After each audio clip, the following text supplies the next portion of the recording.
What started out as a WhatsApp group of friends spawned into a forum for debating and rating the films they saw.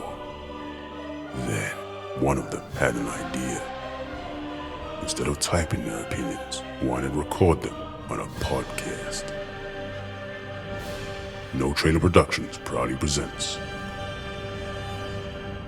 Those Movie Review Guys. This podcast may contain spoilers. You talking to me? I will find you and I will kill you. To infinity and beyond. I am your father. James Bond. Here's Johnny. As far back as I can remember, I always wanted to be a gangster. First rule of Fight Club is you do not talk about Fight Club. Hasta la vista, baby. And here we go. Hello and welcome to the show. We are Those Movie Review Guys, four guys from London who love to watch, discuss and review movies. On every show we will look at a selection of titles, give our thoughts and feelings towards each one and then conclude each review with the coveted hashtag TMRG star rating. As always, I'm joined by the fabulous Kyle. Omari. Giles. Today's episode is an on-demand show where we're going to pick two films currently available to stream on demand. In the show we're going to be reviewing The Five Bloods and All Day and the Night. But before we do that, don't forget to subscribe to the cast at all major streaming platforms under Those Movie Review Guys. We're on Apple Podcasts, Spotify, Stitcher, Google Podcasts and YouTube to name a few.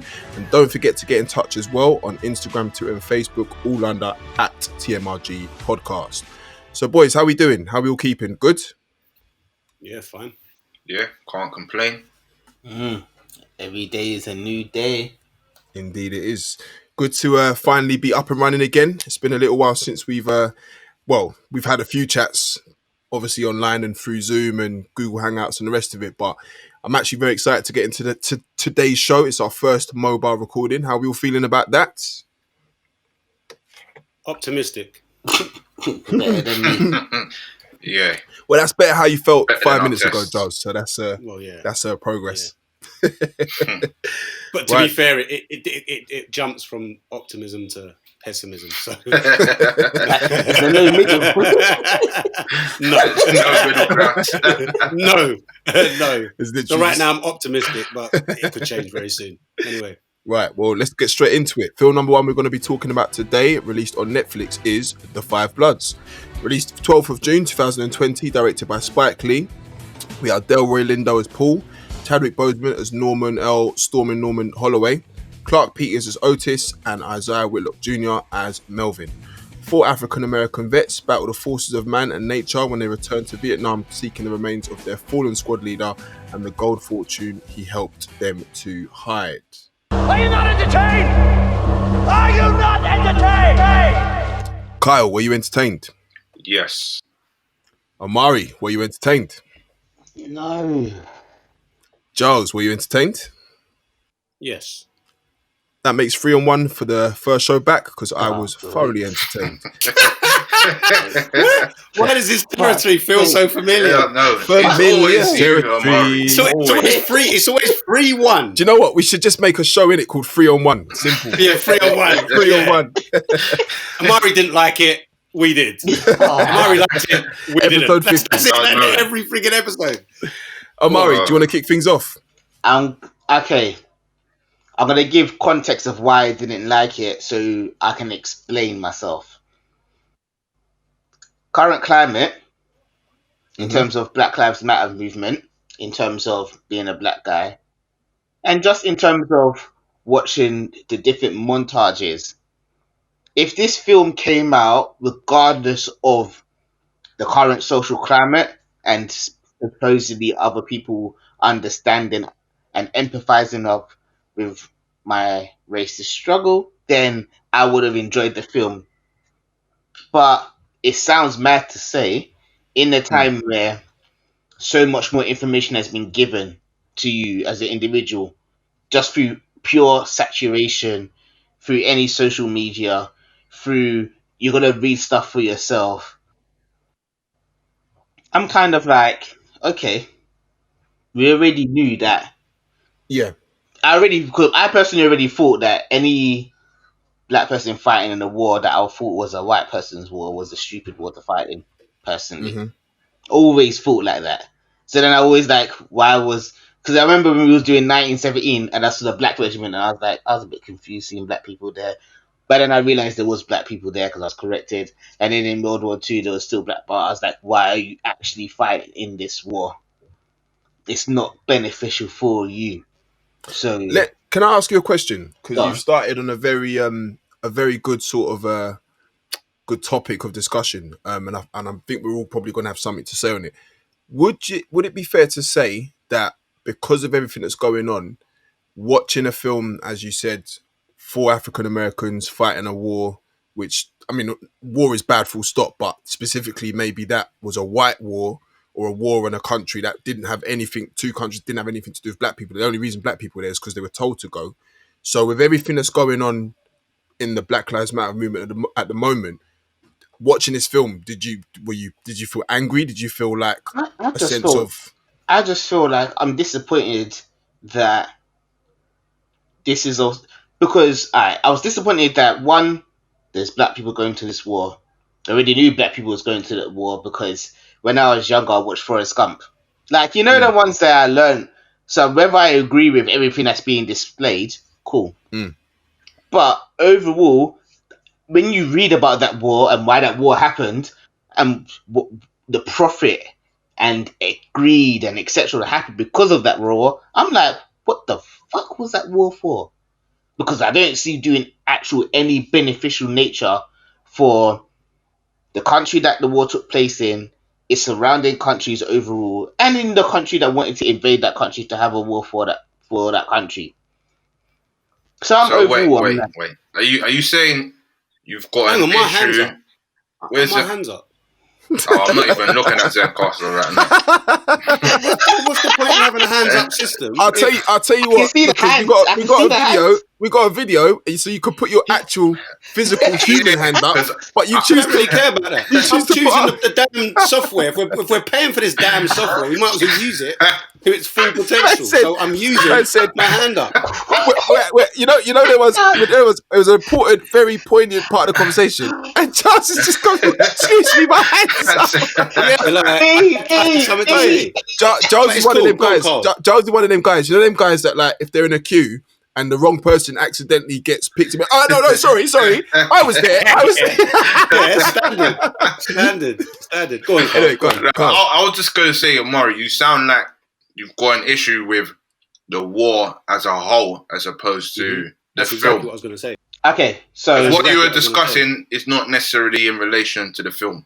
you're mistaken because the whole theme throughout the film with every little self like so I'm gonna call him I can't do African accents because I don't remember his name. Every monologue he did, yeah, was literally Chadwick about Boseman. it was literally about black people's struggles with wars in America. Of the Black Panther. Yeah, the spirit of the Black Panther who lost without the Black Panther powers. Him, Yeah. right? He every time he spoke was literally about black empowerment, having a war that you shouldn't need to go have war for. How is this beneficial for you? Blah, etc., etc., etc. But I'm watching the film, so you don't think that you either fall on two sides of it. That war was not needed for black people to attend. Firstly, secondly, after the war's not needed, you feel like I'm supposed to be happy, and then when I'm watching the film, their collective and their camaraderie and their togetherness. I 100% felt it in terms of that aspect, and there were certain performances in that film which had me clapping, and I was like, "This." I'm just saying. But when you're asking me about am I judging the film based on the war, literally because the whole depiction of the film was different wars that black people served in. I'll let you go, Charles. I still have follow-up questions, so I'll let you go. No, that's fine. So, I mean, the first thing that kind of struck me was, well, actually, oh look, it's a film where we are, and it's not the first film to do this, in my mind, but it's a film where they're actually acknowledging the fact that there were black men who fought in a war. So from that, and in all honesty, yes, you're talking about the current climate.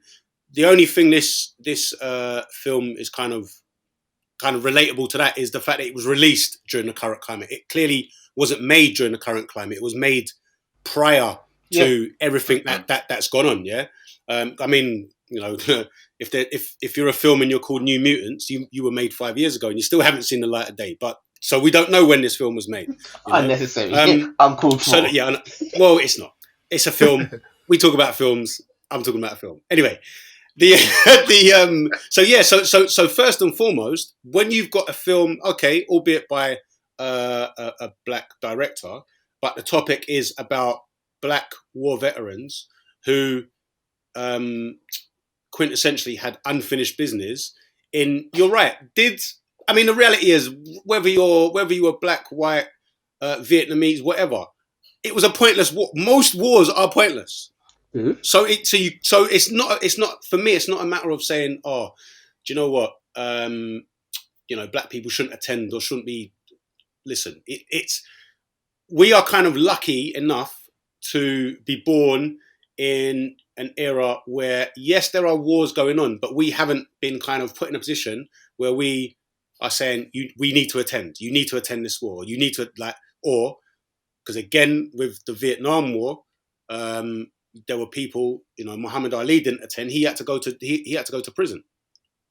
Do you understand what I'm saying? So we haven't been put in that position. So again, people don't know what they're going to do. And I think we spoke about this when we were reviewing 1917.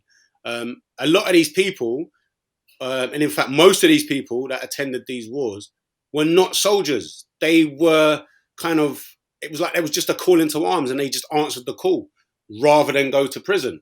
So, it doesn't really, you kind of don't get that impression from these guys because, they're quite patriotic.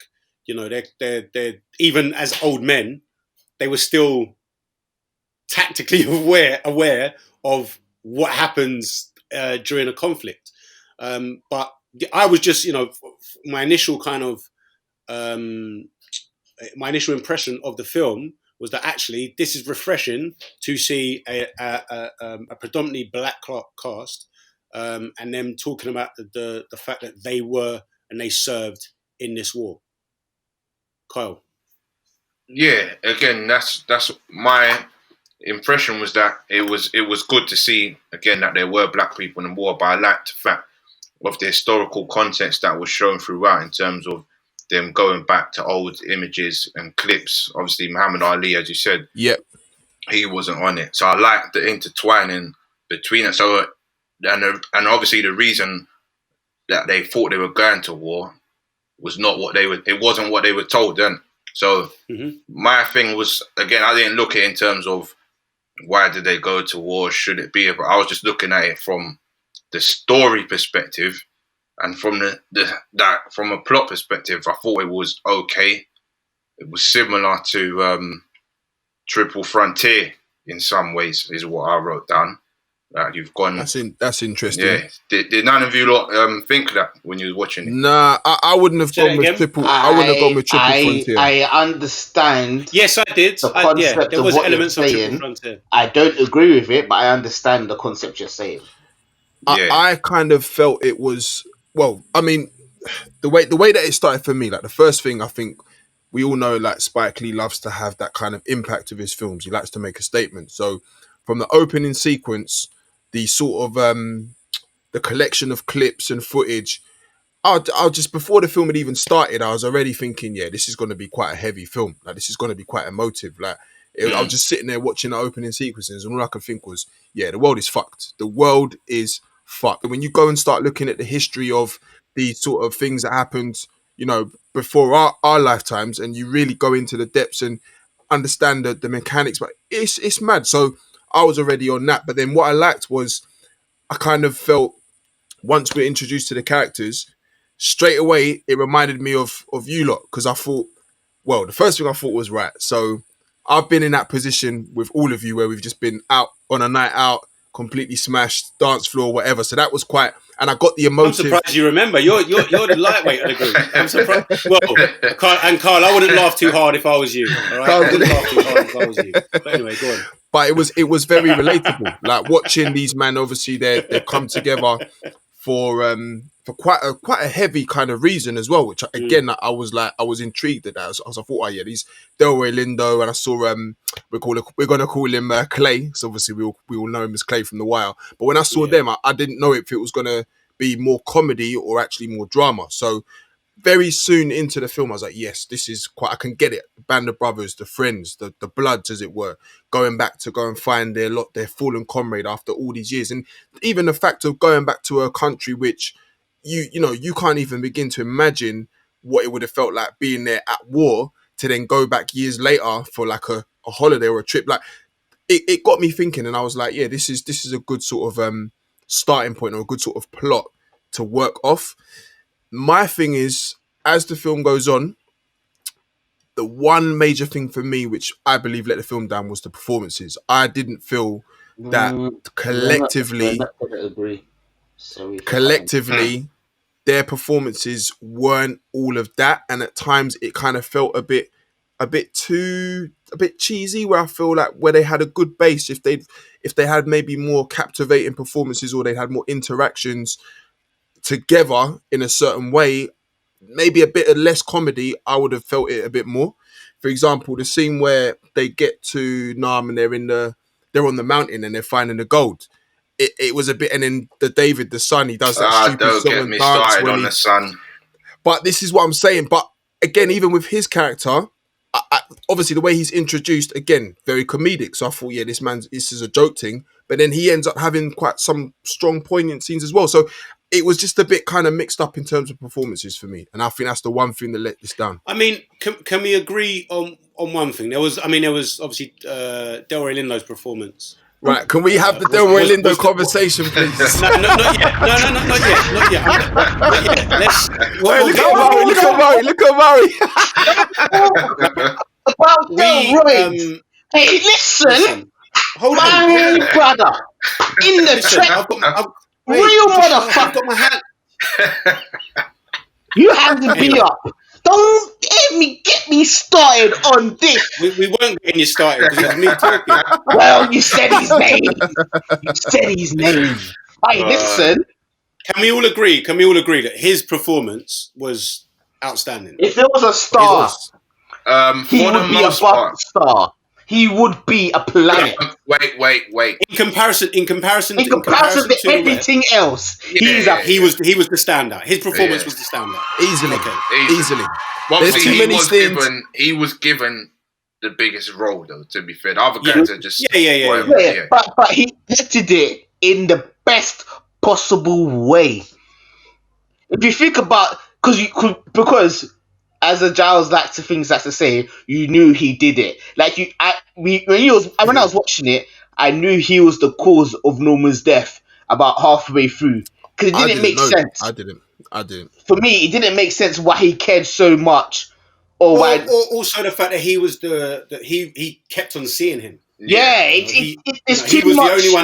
He was the only one. So obviously they've you kind of look at it like, okay, they've all gone through this PTSD because of this situation. They was all collectively in the situation. There was, you get the fact that there was 5 of them and only 4 have come home. And what quickly kind of just seemed as like a mission to rescue or retrieve Stormin Norman's bones or his remains or whatever. You realise that there's a mercenary a la is it Final Frontier? 3 minutes later, Triple we care Frontier. about the money. Yeah. Triple Frontier, sorry, yeah. Triple Frontier going on. But his the other guys were okay. I mean, yeah, they were okay, man. They were okay. They weren't. They had, there was a couple of lines. They had a couple of lines that were, and the delivery of lines were a few every now and again. What kept on having me in stitches the most was, what's the guy? So Norm Lewis, who played Eddie. What was going on with his legs? I don't know whether his legs. Oh, yeah. I can only assume they were. To be honest. because that shit had me in stitches. It was a mad. Why it was are a you mad laughing at encounter. You're a heartless guy. Because I'm thinking to myself, no, hear me out a second. So I'm thinking to myself, hold on. You lot had an idea that you're going to go on this. It's not a ramble. You lot are going on a hike in the Vietnamese jungle. There's going to be an element like you've taken survival gear and whatever and provisions and all the rest of it. You know this is going to be a mad thing because you've been there when he was more able-bodied. So why have you put dude through the same thing and he's got these bow legs? They kept on doing these shots. They kept on doing these shots where he was like, because he was never at the front, he was always at the back, and it was hilarious, bro. Well, of course, it was hilarious. I love it because it's an honest description of the film. But to be fair, bro, but you were thinking it as well. I won't say I weren't, but I was just like, why is this man? Why is he? How is he? I was like, and then I realized what was going on. But maybe it was probably a true description of someone that had served in the Vietnam War, and this is absolutely. So I could understand.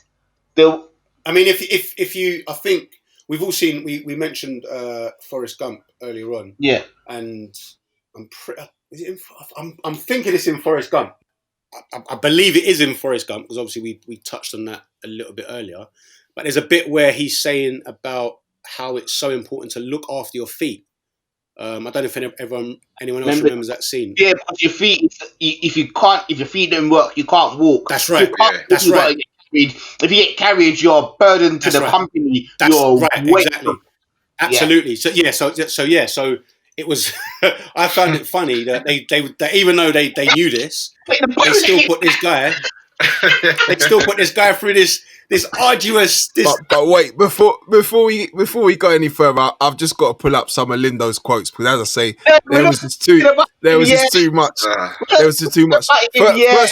First of all, the way that he scored Jean Reno in that meeting, and he was schooling him, and the rest of the men were like, "No, relax." He said, "No, I ain't gonna relax." No, he wasn't having a bar of it. He was too much. And then when he was talking to his son, and he said, "Every conversation you had with his son, you ain't been nothing but an anchor around my neck since the day you were born." then it's the confrontation he got into with the chicken seller. That's my favorite scene of the whole film. It made no sense. It was so like, did you get here? That chicken seller was something else. Then, as the film goes on, I've got some more quotes from him when he said, when his son, obviously he just rescued his son, and then they take the bomb disposal unit hostage, and the son's trying to pattern, and he just comes up to the woman and says, look at me. I'm the motherfucker. And finally, the one that wrapped me up was when, which was my best scene in the film. We'll get into that in a sec. When he does his monologue, when he kind of goes off on his ones, and there's that sort of very close monologue, and he says, "God said to me, Paul, fuck them motherfuckers." Lindo was killing me throughout this whole film, and do you know what? Because I was thinking, I was like, have I seen him in a film since Romeo Must Die? I know he's probably been in some. What has he been in since then? There's things that I remember. I don't know if it was before or after Romeo, but he was this is what I'm saying. He was in the core, and I enjoyed the core. Yeah. That was a little science thing. It wasn't really. I remember it. Huh? Yeah. I remember it. I didn't see it, but I remember when for me, it was a great film. Whether it's a great film for context of life, but it was a good film. Nah, he did a lot. And he was in Gone in 60 Seconds. I don't know when Romeo Must Die came out, but to be fair... It was about the same time. Around the same time, I'm counting them as the 2000. Listen, I'm respecting his ability to choose where he could perform good. That's what I'm going to say. No, it was a very enjoyable performance. Some of the cinematography as well. I know, Carl, we spoke about the footage, the real life footage being added to his film, but another trick that, sort of technique that Spike Lee used, which I really enjoyed, was every time we went back in time, you'd get that sort of square aspect ratio. Yeah. The film would Yeah, get that was very, good. very grainy. I loved it. I thought it just done the job for me. I didn't like that, to be honest. It took me No, out of the why film. not? What? It took me out of the film. Took me out of the film. I wasn't sure what he was trying to go for, because even the way that the action scenes were shot, like where they were on a helicopter and stuff, I was like, it looks bad. So I wasn't sure, is he trying to make it look? I was a bit confused by that, and then I was a bit confused. Well, obviously I was a bit confused by the fact they look the same age back then as they do now, as well. Well, I was going to say, I got the fact that the same technique they used in, what was the Irish one? But well, that's what I was going to say. They didn't have that Marvel money to be doing Samuel Jackson and all of that, and Gemini Man. They didn't have that kind of money, so I kind of like the fact that they kind of. I did, because again, it made it very obvious that you've gone back in time. No, because I was confused though. That's the thing. But how were you confused? I was confused because I was like, hold on. They look like they're the same age. Like, what's going on here? I was actually baffled. Okay, but Carl, you knew that Norman was dead. This is what I'm trying to say. Maybe. So all of us, maybe you knew that they were. Hold on. Norman. It was quite apparent that Norman's dead. It was also quite apparent that it was like, they'd served in the Vietnam War, which wasn't currently happening. Yeah, and it was quite apparent that they'd gone back to Vietnam. That was kind of established early doors. This is what I'm saying. I don't know what if he was trying to do a fantasy. I was genuinely like, why do they look the same age? No, because if you they think not about get it, any kind of makeup in? Could they not get any kind of makeup in? Why do they look the exact same age? They dyed beards. They dyed beards. They dyed greys. Even Tosin was like, "What is going?" Was both confused. Like, why do they look the same? They need to sort that out. There was a few Delroy scenes where I'm like, bruv, I can see your grey beard. But all of them, though. No. I'm too good about him. I'm not too good about, because obviously I got sick and tired. Because even when Clay Davies couldn't say shit, he got it in there though. I know he did, but he never put it back. Isaiah Whitlock Jr. is his name. Yes. Clay Davies is his name. Clay Davies is his name.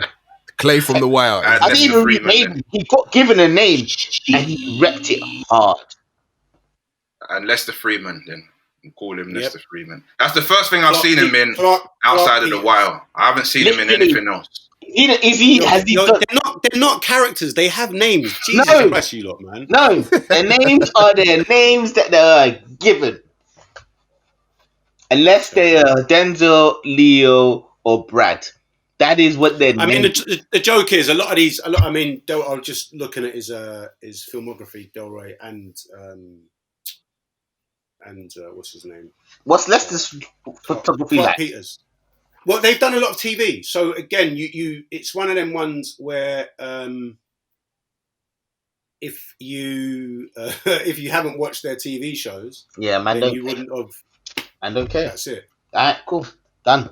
Man don't care. All right, cool. They have done a lot of TV. I just on performances as well. I just want to say someone who annoyed me, who's been annoying me since I watched this film, was that Richard Jewell guy.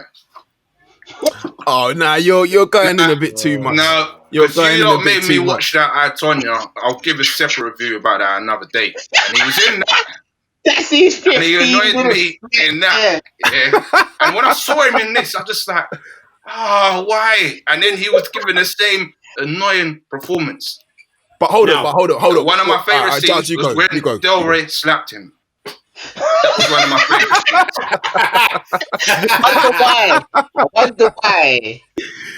Oh, no. Listen, I can't see how. All right, put it like this: the son annoyed me more than he did. No, the son annoyed me. Same level. Do you know what? The son helped carry the film further. No, he did. No, he did. He did. Yeah, he literally. He wasn't. What? Did you just say the son carried the film? No, he did. No, he did. He said helped. He said helped. The son. Yeah. Yes. Because if there was because the father-son relationship throughout the Yeah, 100%. Yeah, 100%. places that he weren't getting to get there without it. 100%. And He's he- not. He's But the annoying entity. But hold Go on on. a sec. But hold on a sec. My issue with that father and son Dynamic. relationship, Yeah. dynamic even, was okay. David steps on the mine. Okay. Yeah. Big David scene, by the steps- way. Yeah, massive scene. Okay.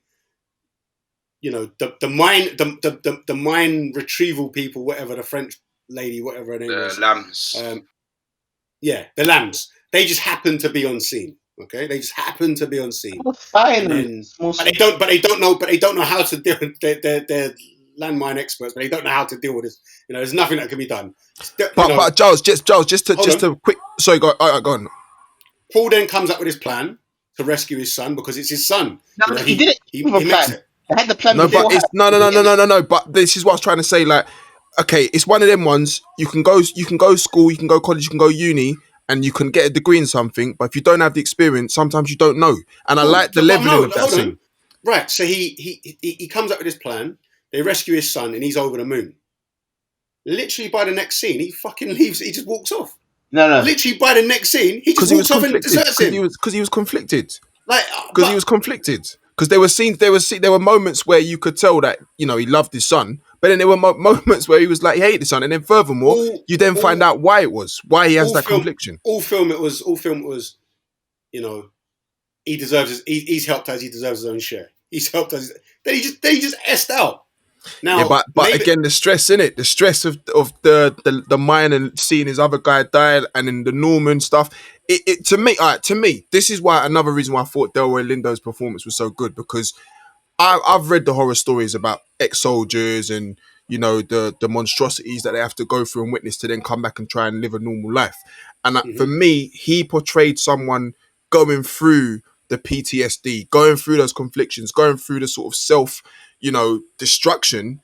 I was brought in. So all these elements where he had to deal with the money, deal with his son, deal with the survival, deal with being back in Nam, deal with being with his mates. It's like every other scene, it's kind of like he was a bit bipolar, like a split personality disorder, because you'd see a different side of his character in each scene that he was interacting with those other different characters. So I bought into it. I get what you're saying, because it was a bit sort of hot and cold at times, but I kind of... It was almost like, for me, it was like the polar opposite. He went from kind of going out of his way and being so kind of, I can't lose my son, you know, to just, yeah, I'm out.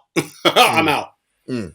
But again, I believe it's because he kind of hit that threshold of madness, because then when my favourite scene, as I said, the monologue, when he was cutting through the trees and what he said, I didn't get it. And it was like, and they asked him, where are the others? And he was like, he was basically saying, I'm going to die before before he finished it. He was like, well, now dead. Yeah, and it was that was for me. I was like, yeah, this is his moment of madness. What he was saying, again, tying into what you said at the start of the review at Amari, it's like he was saying things that were quite prevalent with what's going on right now as well, and the whole sort of race thing. And it was a very good scene. And then from that, obviously, then he trips, he falls in it, he just goes full on mad. To then we see his death, where because he's made peace with his ghost, it was good. It was I bought into his character through and through. I thought, no, this was that was my only issue with it. That, you know, him portraying. I know I'm not around PTSD Vietnam War survivors that often, but I think his portrayal of someone who'd been in that situation and had gone through and had seen, it was believable. I fully bought into his performance. Amari, what was your favourite scene in The Five Bloods? I don't think I have a favourite, but I think a memorable scene, and you can correct me if I'm wrong, but it was when Clay Davies jumped on a grenade. That's sacrificial lamb behaviour for the gang. Yeah? I like that. I felt that. It was to the heart. But going back to literally, because he died. One of my earlier points, did you not think that was a bit too silly though? Like, this is why Hold on, whoa. Before you start questioning him, so that's your favourite scene? I said it's the most memorable scene. Okay. I didn't say it's my favourite. changes. I was just going by what I remember clearly about the film. My man doing what I call the Chris Adams, Steve Adams, Captain America thing, but actually dying. Yeah. But it was so uneventful. There was To no be fair, dramatic music. he didn't even Nothing. need to do it. That's the worst part. I'm pretty sure they all would have been fine. Apart from him, he might have lost a leg. It might have been like the other guy that would have lost half these limbs and whatever. But them not all would have survived that. But it is what it is. But that was my point. I think there were parts of this, as I said earlier on, where it was as though it was going down a comedic route, but where the tone and the messages in the film were so serious, that was for me the conflict that brought the overall rating, which I'll get into in a minute, of this film down, because I didn't know at times what the film was trying to do. If it was trying to be serious or trying to be like funny, or if it was black comedy, but it didn't hit because the seriousness of everything that they were trying to bring across in scenes. Like my favorite scene when Delroy Lindo's talking to the camera and he goes into that tirade. So it was a bit disjointed, but for humor purposes, I can see exactly why you picked that, and he did get his patented shit in there. And I don't know if He's getting paid for that saw, shit. but right at the end, I don't know if you probably didn't even waste time, but right at the end of the credits, there's a shot of the I think more or less the entire cast, and they all did it together. Yeah. There was credits. To be fair, I think I just got up, went to go and get a tea or something, come back, and it was still playing, and that's the only reason I saw it. I had a little personal bet of myself going on to see if he could slip it into this, because he clearly is now trying to just slip it into anything that he's in. So literally, of course, literally. Yeah, but he's allowed to. Yes, but that's what people are expecting from him. Exactly. Which is sad. You're getting paid to say a 4-letter word that you turn into a 6-letter word. 6 syllables. Yeah, a little bit longer than more than 6 letters. No. I wouldn't say the favorite scene, but one of the scenes that I liked the most was right at the beginning when they go clubbing and they're doing like the dance, but it looks like they're like proper dancing it up, when in reality they're just trying to get through the crowd to go and sit down and have drinks. So they're like, in essence, you kind of get the feeling that when the first time they were over there, that would have been something they would have been doing. Like they'd have been the life and soul of the party. But the reality is they're now these old men who, they're not there to party. They've got a mission to go and fulfill. And they got a meeting to go and attend. But it's the way how they dance through. And then I think there's like I just love the way how it's filmed. Like they're like all central, moving towards the camera, and then you've got everyone else in the crowd, like either side, kind of looking at them. But that's what I put in my notes. I said that scene for me was very relatable. I think I've been in that position with all of you, man. So I was laughing from the get-go. I'm surprised you remember it. I'm surprised you remember that. WhatsApp's a beautiful thing, innit? I've got friends that can remind me of things that go on. But it was just the whole way that whole sort of beginning started, where they're meeting at the hotel, they're shaking hands, just like not a day has gone by that they just carry on from where they left off, and then later on they're in the club looking fresh, doing their thing, charisma. Very relatable.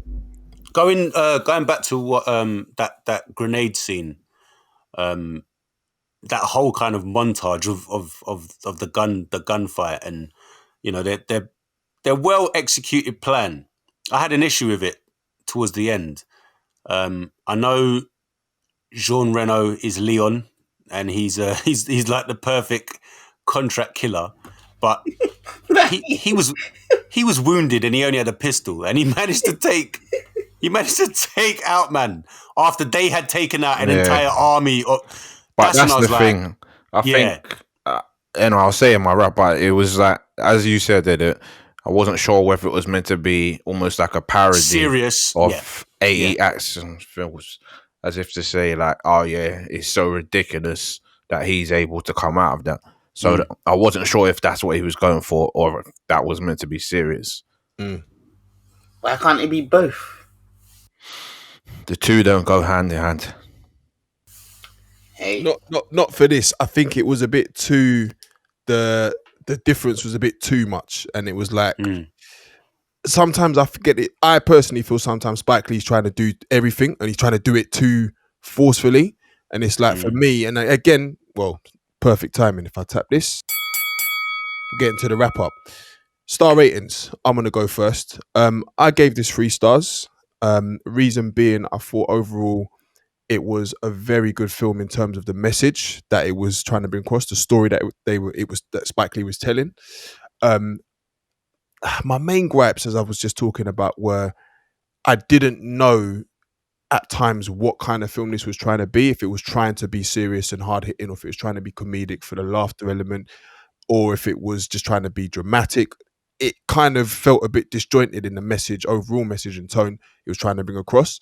And on top of that, for me, the performances from everybody in the cast, outside of Delroy Lindo, I didn't feel like everyone else in this done justice to the film. I felt that there were times where it was a bit forced, a bit sort of, I don't want to say that these guys are kind of on their way down in terms of like a declining their career or their performance capability, but I just wasn't sold. Perfect example, like I spoke about The Son. It was like 1 minute he was acting like trying to be the Joker, trying to have the slapstick comedy, but then he had a couple scenes where he was as though he was trying to show some sort of acting depth. It was just a bit all over the place from multiple characters. Didn't see enough from a lot of the characters as well. And that's what brought it down for me to a 3. But I did enjoy the film. I thought it's not one of Spike Lee's best, but it was a decent watch. So yeah, vanilla 3 stars for me. Yeah. So overall, I had mixed emotions about this film. I wanted it to be good due to the actors involved and the potential subject matters that it could have been explored. But what started off as a fairly interesting story, in the end, turned into a wannabe thriller heist movie with a lack of any real substance and should have been cut by at least 30 minutes. This was a long film. The storytelling was lazy in some parts, with too many coincidences occurring throughout the film. I mean, as Giles, as you mentioned, that the Lambs team just happened to be rolling through the forest as the guy stepped on the landmine, and it happened to be the people that he met in the bar before. It was poor. I thought Delroy Lindo delivered the best performance of his career by far. However, there were several moments of overacting and still doesn't beat Samuel Jackson's portrayal of a very similar character in Skull Island. I urge everyone who hasn't seen that film to watch Skull Island. We mentioned it a few times before. The rest of the cast were unfortunately just bystanders to Delroy Lindo and didn't really provide much value at all. I agree. The directing and cinematography in some moments were beautiful, but in others were very confusing. I wasn't sure if certain scenes were parodies of 80s action films or not. And when you really think about it, outside of the historical events that were spliced into it, what did we really learn from this film? Absolutely nothing. And that's the most disappointing thing of all, considering it's a Spike Lee film. So unfortunately, I had to drop it to 2 stars because we actually didn't learn anything. No. When you think about That's outside of the things that were spliced, there was nothing. That's an unfair statement. It's not. That's why I gave it. Yeah, I'm 2 stars for me as well. Again, it had the potential to be something serious, you know, like I said earlier.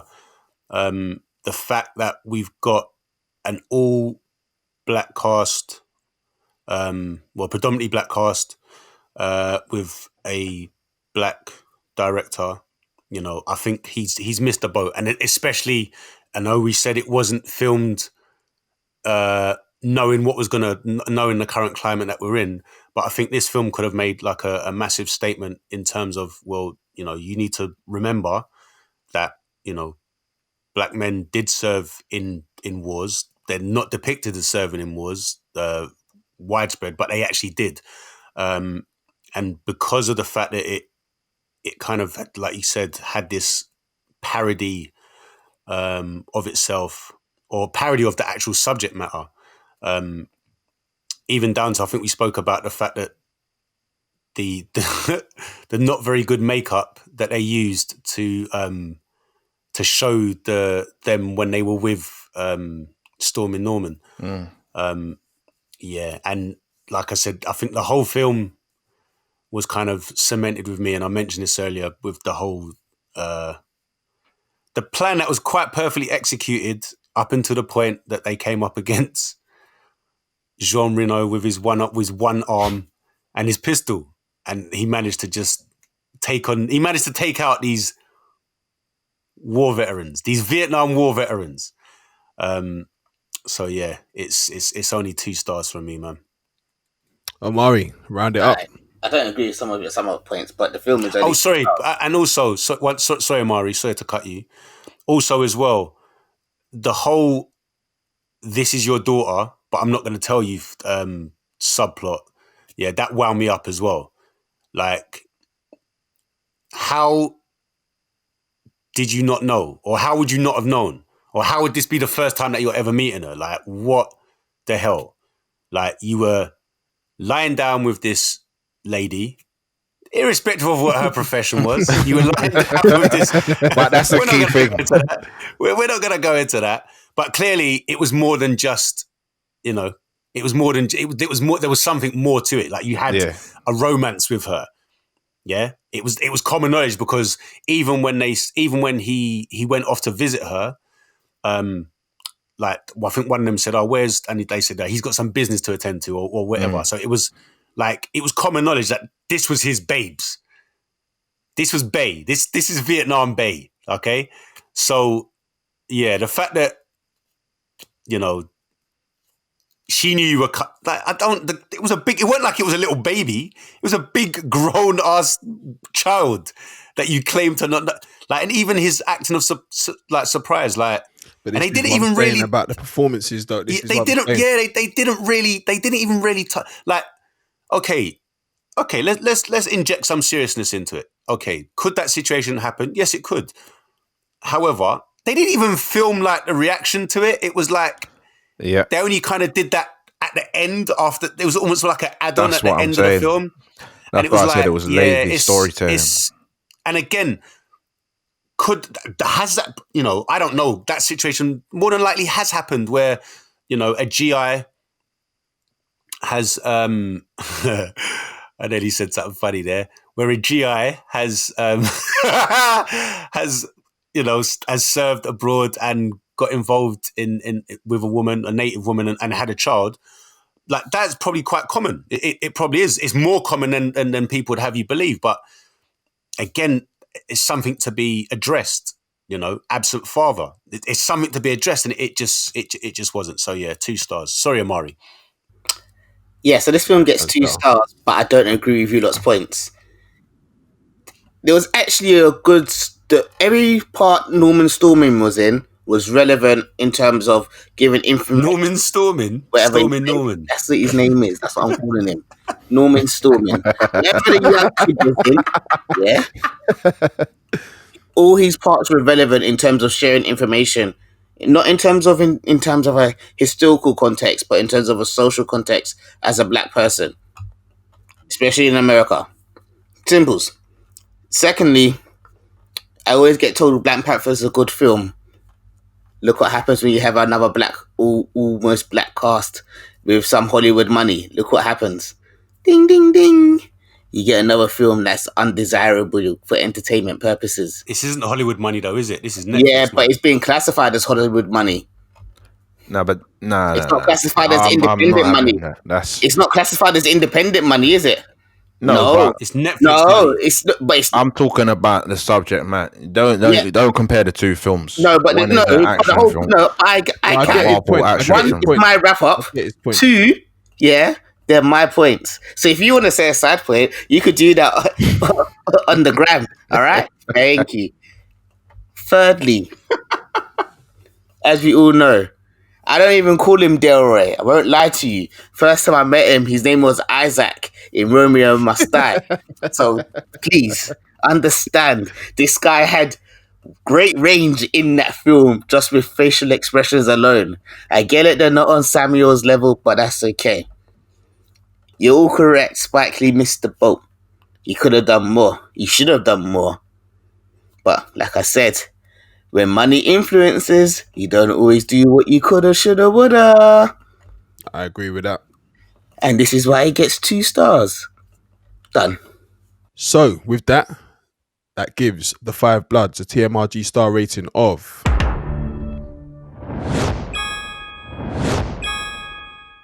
2 stars. So the second film on demand that we're going to be reviewing today is All Day and a Night, released on the 1st of May 2020, directed by Joe Robert Cole. We had Ashton Sanders as Jakor Abraham Lincoln, Jeffrey Wright as James Daniel Lincoln, JD, Regina Taylor as Tameta, and Yahya Abdul Mateen II as Big Stunner. A young man who committed a homicide deals with the repercussions of his action. Are you not entertained?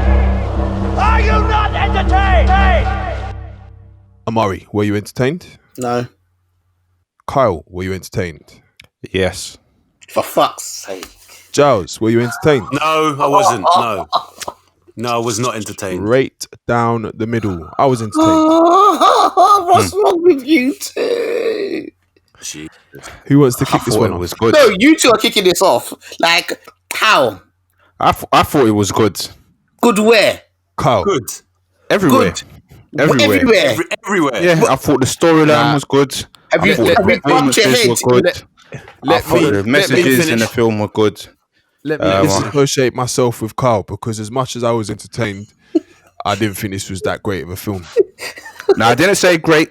I didn't say No, great. he said good. I said good. He said good. Good. Good means I said good. It was all right. It was all right. I'll give it that. I give it more than right. I say it was good. I thought the storylines were good. The performances were good. I thought the messages were good. I thought, again, we've seen these kind of stories before in terms of the hood in America. There lays the problem. Yeah, but it's I could see something, but I can still be entertained by it, even though I've seen it before. I did think it looked at it from a more product of your environment kind of standpoint and not just gangster. They actually explored kind of why someone might become that way. I wouldn't say I've necessarily seen that before in many of these gangster movies. don't agree, but okay. All right. So what, do you think you've seen it explored from that way before? I watched Snowfall. I didn't think Snowfall was Snowfall. good. I haven't seen that. I didn't think that was great either, but it explained it in the same. It gave me more entertainment vibes than this, in explaining how his environment. Snowfall's good, by the way. I haven't seen that. I haven't seen that either. Who's in that? Damon Idris. Is it just Yeah, Damon? so. Or I think that's his name. But it's the what was it? Wasn't the first series? It's a TV series as well. Yeah. Oh, But I mean, it's not a film. No. How are you comparing the show because to a film? you asked about have you seen something? No. A film is 2 hours. A TV show is that film was about 15 hours. That film was about 15 hours. Nah, you're taking a minute. It was definitely half an hour too long. Hold on. Let's call a spade a spade. I don't think it's fair to compare a film to a TV series. I wasn't comparing it, but I'm saying but you were, because you said I haven't seen a film that has explored it from that angle. I've seen. I'll just fair enough. You said you named a TV show. So let's get into the angle. Because I agree with you, Kyle. I did enjoy seeing this kind of. It is the traditional.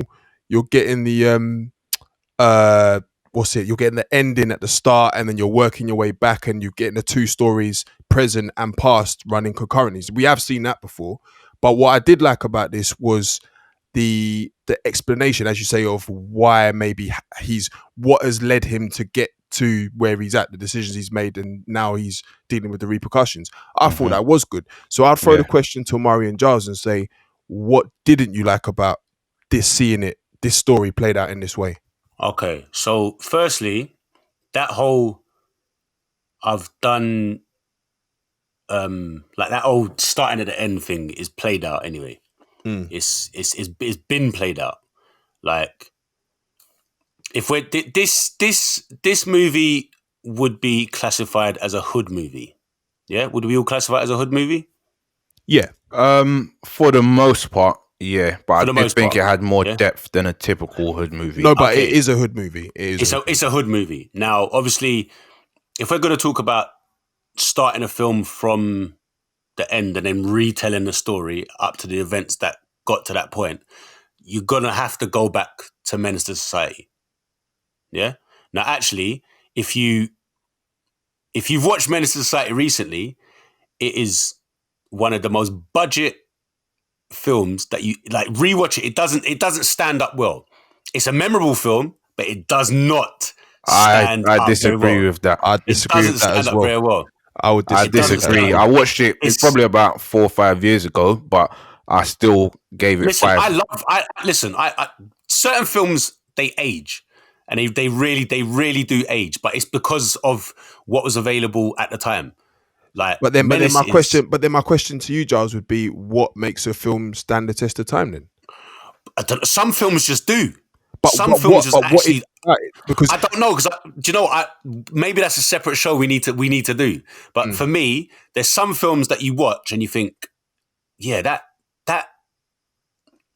it's not even about the subject matter, just the whole overall look of the film. They're almost timeless. Whereas some films some films are not timeless, in my opinion. So if we're talking about films that you like I said, an event, and we work backwards, you can't go. And as much as I'm saying thing doesn't stand up, like I said, it is one of my favorite hood films, but it's so much better than this.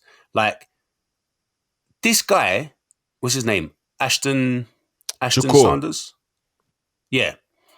He is the most unconvincing guy to be like everything he did, just his whole look was just unconvincing. I'll agree with that. I disagree with that. He was without me even trying to like diss him or nah, he wasn't a guy. Like, he's meant to be this bad boy. But do you know what, Giles? But he's not meant to be a bad boy gangster, though. That's why I disagree. And this was what I was about to say. I agree in terms of what was he meant to be? Hold on. There were parts of his performance that I did think, yeah, you're flatlining here. You're flatlining here. But to me, I got the impression that he was trying to portray a character who is a bit of a recluse, who's gone through abuse, but who's also heavily influenced by his surroundings and his friend. So he didn't need to be that guy in that sense. He didn't need to be the one with the loudest voice, the biggest actions, the sort of the bravado. He was kind of like, say, it's always the quiet ones. That's how I would look at his character. He wasn't really. He didn't want to sell the drugs. That he was robbing people, but I wouldn't say he was a gangster. So he was a reluctant gangster. Yeah, I wouldn't even say reluctant, but he wasn't that part of a gang. He wasn't that part of a gang. He robbed people and he had a very bad temper. But I didn't think, oh, he's part of a gang. He's a gang leader. He's the boss or anything like that. So let's define him. What was he? What was his character? Was he a bad boy? He was a paper gangster. That's how I would define him. Very much so. He was also a paper actor as well. And again, as I say, there were scenes where I was like, yeah, I need more than what you're showing me right now. But what scene would you say that? All right, so the scenes for me, like, okay, so let's go straight to the end, or to when he goes to Big Stunner and he says, "Oh, do you know what? I want to sign up." It was almost as though. And I guess he is a weed smoker, but it was like he was high throughout the whole film. And there were scenes, no, because I'm being serious, there were scenes that were like, this would have been a scene for me to really, you could have shown some more emotion to your thinking or to your actions. Like we saw when he realized, oh shit, I'm going to have to get in the game. I'm going to have to go and do this stuff. You saw a bit of that come through, but then it was like the scenes where you might have expected it. He was being more subdued. And that's where I was like, this is maybe where you could show more sides to your character. But I don't know, maybe he was just trying to be that sort of reclusive. That's what I got. I thought of him like Michael from The Wire. I didn't think Michael from The Wire was. Michael had edge. Michael had edge. No. I disagree. I disagree. We just spoke about TV shows and films. Yeah. My man is Franklin. That's who he is. Especially in that first half of the series. Anyway, carry I on. likened his character to him. Okay, good. That's good. In terms of, he was not really that bossy, bravado gangster. He was just doing what he needed to do. Bro, he took the ring. I took it from. He was like a feather that kind of floated throughout the whole film, bruv. There was nothing. There was no anchor to him. Yeah, he wanted to be this rapper, but even that was. It was all just. It was all he. And maybe I'll do my wrap up now because I don't have much to say about this film. Okay, like I do. Yeah, well, I don't because I don't care to. I don't care about it. It was shit. It was one of the, like, I don't know what it was supposed to be. Like, I believe some people might say, oh, but you know, this is like the 2020 menace to society. No. Or this is the 2020 boys. No. And I'll speak on that in a minute as well. It was just unconvincing. Don't get me started about his dad. Like, you know, Jeffrey Wright, good actor. He has ability as well. That's the worst part. He does. But yeah. This is so strange. Nah. I thought both of their performances were very good. Woo! It's the fact that you're still saying the son did a good performance is upsetting me. But carry on. It did. Nothing was in his eyes. Nothing about this film was good. Nothing about this film was good. Now you know who was good? The baby mum. I just thought she played her part well because I thought, shit, that shit looks real as fake as shit. I know what I'm getting. Her part well, and the dad didn't. How can you say that? The baby mum. I didn't say his mum. I said the baby mum. No, but that's why I'm asking you, because I'll agree again with Kyle. I thought that the dad played his part well. He was very believable. The scenes where you kind of saw how he was raising Jakor, decisions he was making, how he was acting. Again, it's going back to that conversation we had a few weeks ago where it's like sometimes you don't need to have all the screen time to really leave a lasting impression. But I thought his dad did that. The scenes I didn't really like with his dad were the ones in jail, but all of the ones from the past. But even with that though, even with that, agree with that. Like, if the whole kind of the underlying theme is, I don't want to make the same mistakes that my dad did. That was his biggest conflict. Yeah. But then fucking make that the central theme of the film. Yeah. So start with bruv, the only kind of time you actually see him and his dad kind of have like a moment is at the last scene of the film. And it was too quick and it was too bruv, like no. And this was my thing. This was my thing with this film. So I wrote a few notes. I wrote down, again, you know me, sucker for cinematography. I love tone, and I thought this film, for the most part, got it right. I felt this was shot very similar to Moonlight.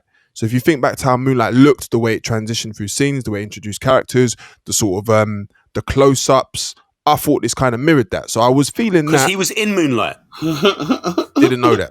But what about the director? One of the main guys in Moonlight. Ashton Sanders is in Moonlight. Okay, well that's that. Yeah, he's one of the main guys. I don't know if that has anything to do with the tone and the way that it's been directed, because I know that the director, he worked on Black Panther, did he not? Yeah.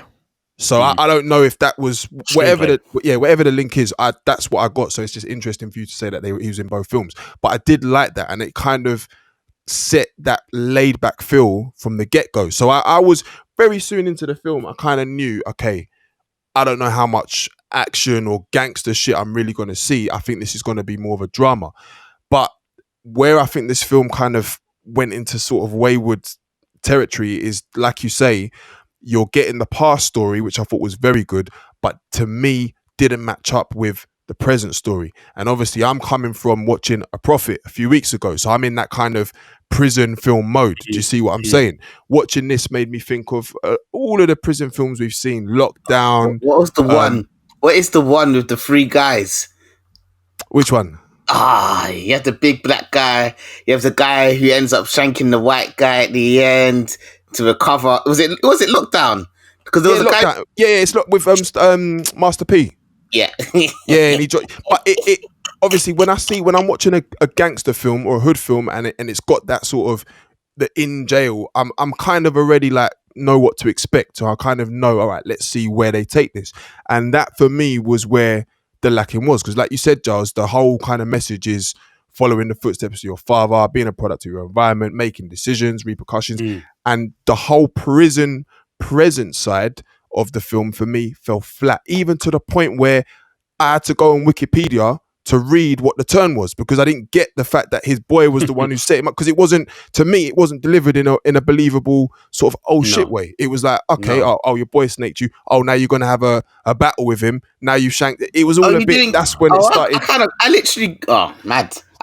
But for me, that's when it started. I was like, you've lost me now, because you've set off on a path and you've, ducked and dived and kind of tried to do too much that you've lost track of what the message you were really trying to do. Even the way they explained the motives for his friend snaking him, that made no sense. It was weak. It was poor. Yeah, no, it was. It was like, because I'm what did he had a phrase, because I think they replayed it when he said it in the car when he was driving. He said, "I'm a whatever I am, and I'll do whatever," or whatever it was he said, and that was the rationale as to why your friend of all these years, your lifelong friend, is now, about to get you killed. Yeah, that set you up to go and, like, come on, this is ridiculous. Yeah, that's what I'm saying in terms of it just lost its way. It's kind of like they thought, well, we've got to end this and make it all make sense somehow, but you've spent the majority of the film building a story that you're now culminating with rubbish. So that's for me where the entertainment value kind of dipped. But for the most part of the film, I was entertained. Okay. Amari, you said you had a lot to say about the film was like half an hour too long, clear as day. I don't care what you have to say.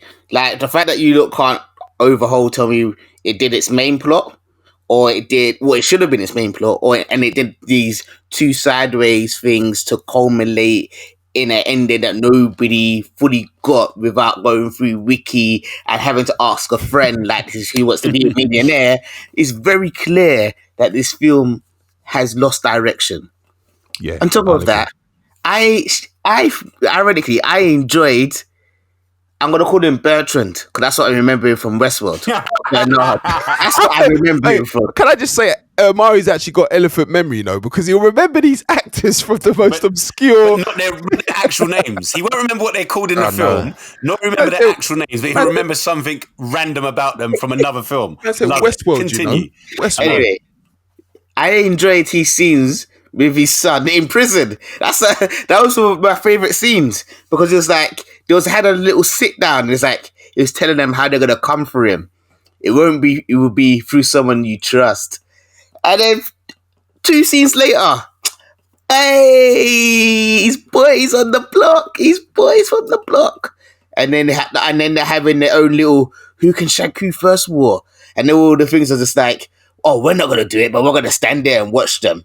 But we're not gonna watch them. We're gonna see who. And I was like, it was silly. It was silly. I didn't get it. It was silly. But the film was too long. I had to do a little pull up because I did doze off twice. Because I was like, it's slow, it's boring. It wasn't entertaining. Carl, fix your face. Like, it wasn't a good film. I'm sorry. Like, I won't even class it as a hood film, because I've now decided that when I watch films, I'm gonna have to class them on their storytelling. So this is a social film in terms of it's trying to explain to the social demographic and the social society that they're arranged in. It tried to do it in different ways. It did, you know what? It had too many hands and too many pies. He tried to do the race when he was working in the shop. I was like, Then it tried to do the prison system, kind of. I was like, all right. Then it tried to do the dad relationship, and then the psychological trauma of him seeing shoot up some guy because he wouldn't give his dad the money. I was like, rah, give me one and let me get it and focus on it properly. Get it, and I was like, rah, I must be Dr. Ock because I'm all over the gaff. Juggling, I feel you on that one though. And then this main guy. Nah, this main guy wasn't good. I'm sorry. We'll just leave it at that. He could probably do much better in the future. I respect the fact that he's got this time. He will get new roles from it, and I hope he improves. And you know what? I expect him to improve. I need him to improve. That's what I'm saying. As well as the director as well. Oh, but we're not going to discuss that because I thought this is his first film or her first film. But are you saying so? You're not going to get better over time. You're all in on the fact. So you didn't even from like a director's perspective, the cinematography, the way that the film flowed, it wasn't a good flow at all. It felt like it felt like random bits of you know when you get things that happen just stuck together. Like, you got a puzzle. You're like, oh, it don't fit. Let me chisel parts away, and then we're gonna get it expressed in. Like, oh, we got something together now. Proverbial round pegs into square holes. That's literally what this film felt like. I think you guys are being a bit harsh. I do agree that they tried to fit a lot into one film, but I did think the central point of product of your environment, that was a central point that was running throughout the film. Yeah, he tried to squeeze in too many things, but that was the main focal point. I don't see how you can say it wasn't. Do you know the irony? If you say to me, his ride or die was a product of his environment, and that was where the storyline was based throughout. His boy was like, I don't want to get beat. I saw my boy got beaten up. That's never going to be me. I'm always going to beat up everyone. I'm always going to be top number one. That storyline makes sense if you're doing product of environment compared to who the lead was. His home was where his dad was beating up on him. Yeah, I understand that. Yeah, that was his violence and his aggression. I understand that. But I'm saying in comparison to the two characters, he's saying that every time his dad was giving his son beats, it made him feel like making him into who he was becoming. His anger and his aggression. But okay, cool. What are you saying? It wasn't. I'm not saying that. No, not you. Charles is looking at me like. So you're saying that anyone who's got licked by their dad.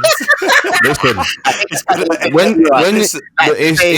it is deep, but when you if you sit down and have conversations with certain people that have got these kind of aggression, it does trace back to something to do with their childhood. It does. Listen, I used to get my ass bust. Yeah.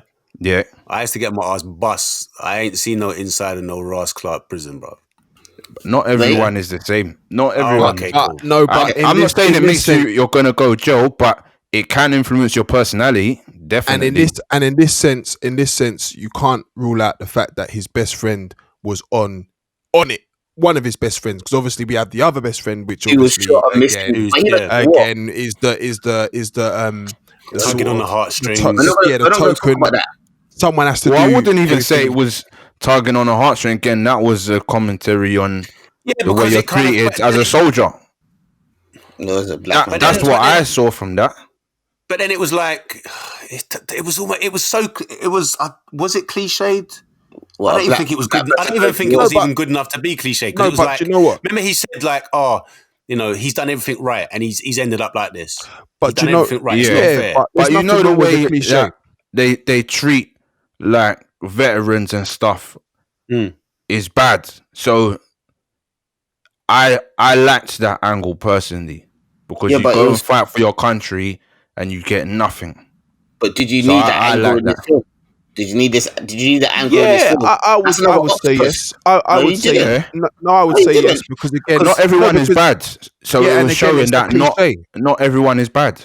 And again, most of the time, you know, if you want to look at it in the sense of, right, so if we're going to stereotype the hood, as it were, you know, people aren't always going to assume that young black men may aspire to go and fight for their country, or may aspire to do more than be on the block, be on the corner, shot in whatever. But so ultimately, he didn't know. No, but my point is, in terms of Amari's point, do we need that part in the film? I think yes, you did, because it made it a bit more realistic. Because they're a band of friends, they've grown up, and they've gone in each, you know, of their own individual routes. Two of those routes are very close together. One of them is on a complete opposite scale, and it just so happens that he did everything, as the guy said, he did everything right. But unfortunately for him, his cards were that he still got fucked up one way or another. So it was, for me, it was kind of a thing of sometimes whether you do good, you do bad, shit happens kind of thing. Going back to what Carl was saying about Jakor's childhood and why I liked the dad's performance was because I actually believed that he was this California gangster, that he was on the roads, he was from the old school, and he was now taking it out on his son, or his shortcomings he was taking out on his son and forcing him to be a certain way, because as when he has the little rhetoric with the mum and he's like, there's nothing else for him to do, he literally is molding his son to go out there and do shit. And then to top it off, for me, the cherry on the top was when you then discover not only is his dad pushing, his dad's using as well. And then to add Malcolm, as the guy said, and I thought that's what I'm saying, there were parts of the story which I actually was entertained, as much as they were cliche or not. Was unnecessary. Sometimes I think cliches are good. Unnecessary. Why was it unnecessary? Okay, so you're telling me that you from your little kid age until you're what? Let's say 13, 14 years older, give or take, yeah? You've held on to the guy's name and the guy's face for so long, knowing that your dad chooses to be the way he is, that you know this, that you now have said, I want to kill this guy. When you had the opportunity to kill him, you could have got the gun a long time ago because you was around those people for a good few years, and then all of a sudden you're like, oh, there's an opportunity to kill this guy. Oh, you're let me explain it to you. Wait, when you're ready. 2-3 guns. Yeah. Wait, let me kill the mum too. Yeah. It don't make sense. It would make sense. It does make because sense. again, and again, just to jump off of that, if the dad was a negative character, he had conflict about being not wanting to be this negative character, but ultimately he becomes this negative character. But then he breaks into someone's house and fucking shoots them both and leaves the daughter without any parents. No need to kill the mum, you know. Go on. This happened. Great. This happened. That's great. This happened. This Civilians film die. Civilians die. Let me explain it. Let me explain it. There's the pool game runes. No women, no children. Listen, it happens. Does it not happen? I took that, and the reason I enjoyed it was because I thought, you know what, he, as much as his dad is beating up on him, as much as his dad is causing him all of this, it's that classic dad is a son's hero. No matter what his dad has done, he's viewing his dad a certain way, to the point where he sees his dad, as Carl said, commit murder. That has an effect. That's psychological trauma, as Carl said. Now he's witnessed his dad, who's always come to him a certain way and told him how to be a certain thing. Now he's witnessing his dad abusing drugs. So to me, that scene where you see his dad driving and pulling away, it reminded me of earlier on in the film where he's being, the girls are saying, you know your dad's a fiend, you know your dad's, you know this, and he's like, don't talk about that. He's got that pride. So to see his pride get crushed, it to me made sense that, you know, there are certain moments in your childhood that you aren't gonna forget, that you are gonna hold on to, and that for me holds was on to it for all that time. Because then murder the guy. But I get that to murder the guy. I'll tell you, because to murder. Was it Malcolm? Yeah. I get that. They murder Malcolm. He wasn't a killer at that point. He wasn't a killer at that point. And then it's gone on. He's now grown up. He's been doing stuff on the road. He's now becoming more and more of a gangster, to the point where he's given in fully. He's fully fledged now. He's gone and sat in Stunner's house and said, you know what? I'll do whatever you want me to. And it just so happens that this Malcolm guy, the choices he's made, he's now become the opposition in the same area. So when he's given the chance to now kill him, he's now thought, this is perfect. This is someone that I've resented and I've held all these emotions for over all these years. Now is my chance. When it comes to his partner, I genuinely believe in that moment of rage, he thought, I'm going to take away you and your partner. The kid, that's the next thing. And it does happen, is the point. For me, I wouldn't say that wasn't realistic. I wouldn't say that wasn't realistic at all. It was. If you wanted to kill Malcolm, should have killed him time ago. Done. That's the way I see it. Yeah, I think it's a build-up person. Man's a bit weak and he's looking for an excuse to do it. Hey, the bell. I like it because we're straight down the middle. So it's been an interesting conversation. I didn't know where this one was going to go, but it's obviously opening doors for a future conversation, which I think would be an excellent conversation on hood films in general, or like Giles, we said, call them hood films. We're going to call them social films. Social films. Social films? Yeah. What? They're about the social environment, the socio-economics. Yeah, but when your cast is predominantly black and this film's set in a black neighborhood, they're hood films. No, socio-economics. Okay? We don't call black films white films. We're not going to call it a hood film. We're going to call it... They're commonly known as hood films. Yeah, but we're not doing common standards. They're about the hood. He's trying to be down the line, and I can respect that. So we will call them. They're called hood films. What was that, Amari? Social films. Fucking social films. What the hell is that? we might have to work on the title, but either way, it's going to be. What is this? Question time. Social films. What the hell? It's going to be a good conversation. We're not calling it hood. I don't want. Listen. No, they're known as hood films. No, just because you get everyone's name wrong, they're called hood films. Right? This is your opportunity. Hood films. So yeah. We're not calling it hood films for that reason. Okay. So when you watched Men's Society or Boys in the Hood, you called it a social film, did you? Yeah, now I do, yeah, because I've learned. Oh, now you do. Oh, now you do. Yeah, when I was kid, I didn't. Oh, now you do. I saw black people running around on the screen. I was like, I can relate. Well, not to the screen. Could you? Could you? See them. Anyway. Let's wrap this one up.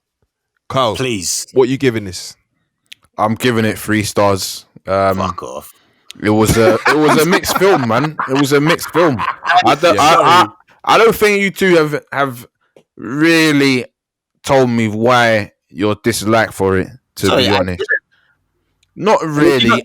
Other than you saying there was a bit too many storylines. You didn't like the dad's performance. From all above, apart from the baby mother. Anyway, it's called wrapping up. Yeah, so overall, it was another mixed film. I like most of the themes that were brought up throughout the film. However, they're just mentioned and never really explored in any real depth. The themes in the film are familiar and they are a bit cliche, but I didn't have any issue with it. I think the most disappointing thing in the film was the reveal as to why Malcolm was actually killed, as the anticipation had been building from the start. However, that was probably done on purpose to show the reality of the hood in America. People die every day over drugs and there is collateral damage. That's the reality. I enjoyed the performances from both of the leads. Jeffrey Wright has impressed me once again. I think his ability to blend into any role is brilliant and is actually a very underappreciated actor. I think he's very versatile in everything he does. Ultimately, I did enjoy the film despite being slow in some parts. 3 stars. Nice. It's okay. You could use that film. You could choose Jeffrey Wright for your actor spotlight for one of your films, innit? That's what you can do if you love him that unappreciated much. Do you know what? I only want to choose leads for the spotlight, but he would be a good choice if we weren't just looking at leads. All right, cool. 1 star, done. I told you already. Film boring. Fell asleep twice. Had to rewind. Telling me stuff. Get out of there. Telling me about it was a good story about the environment. Hey, listen. Let me show you my environment right now. Hey, Kid at Hood is a better story about your environment, and you're telling me this film is a good story about the environment. You enjoyed Blue Story more than this, is what you're going to tell me. I enjoyed YouTube Blue Story more than this. The film Blue Story. Nah, I didn't say that. I said YouTube Blue Story. What was a better film? What? Blue Story or this? Yeah. I get heat. What did he say? That is so disrespectful to this film. What did he say? I said heat because I didn't. It's so funny that Amari's saying that. Don't you even. I know because I said Blue Story is not bad. I stand by that. But when I compare it, whoa! What you said was even before we'd seen the film that this film was going to change the fucking world. Yeah, no, I got something. I really lied. You said I got soul dreams. And then Listen, ran down. do you know what? What I'm gonna do, just because I love you guys, I'm gonna go back and find the voice note where he spoke so passionately about Blue Story without even actually seeing the film. Hey, listen, I had faith. I misplaced the faith. It's okay. Well, now we're getting Russell Crowe films, so don't worry about it. You know? I'm not. Go on. So you're saying 1 star? It's 1 star. I'll give this 2. I did find myself enjoying the way the film was shot. I found myself enjoying a lot of the scenes with Jeffrey Wright playing the dad, and even some of the parts that Jakor was in and explaining his story and interacting with his environment. There was just a bit too many storylines going on, which ultimately left me in a confused state for the conclusion of the film, which, if I think about how the way the film started, it was straight into action, straight into the story, which I really enjoyed. And then by the end of it, I left it, as I said, confused and having to check certain things on Wikipedia, which you should never have to do. And that's just how I took it. It wasn't sold to me in a way which made me thinking, oh, this is great, I understand the story. So that was a big moment, and it really upset me. Also, I don't know if the character of Jakor, I see, as I've explained, I see where he was trying to take it and what he was trying to do, and I can appreciate that. But just for me, it lacked certain depth in areas which I think would have made the overall story hit home a lot harder and made the film ultimately better. And were there enough characters in it? I would have been interested maybe to see a bit more of a reasoning, so a bit more character development for a reasoning as to why he was making the decisions that he goes on to make in the film. I feel that would have, again, ultimately made the story much more entertaining. So I'll sit on 2 stars. I'm going to give it 1 star. The central character, Jakor, that is his story, and I just wasn't convinced by his acting. And I wasn't entirely convinced by his story. If you look at all the, obviously it's like it is, for me, it is a hood film, despite what we're gonna rename it or may not rename it. It's a hood film, so it's set in the hood. But it's like literally every black male was, bar his friend who got injured, was just fucking negative. It was like there was nothing positive about. That's the sad reality of certain hoods, though, in America. I get that. I get that. So it's, but at least if that's the case, at least tell the story better than you did. Do you know what I mean? Agree. It's like, it's, again, you know, it flirted to me. This film, it kind of flirted with certain storylines. It didn't go in deep enough. It skimmed over a lot of stuff. And like I said, I get the message you were trying to tell. You didn't tell it very well. Like, I get the whole, you know, product of your environment, trying to change, try not to be a product of your environment even. Like, I get all of that. So make that a central point of the film. Don't kind of tack it on and jump around a bit and think, like, a lot of films think they're cleverer than they are, when actually no. Just keep it simple. Like, just tell the story. Sometimes it's better just to tell the story in a linear way as opposed to going here, going there, going, like, it just didn't work.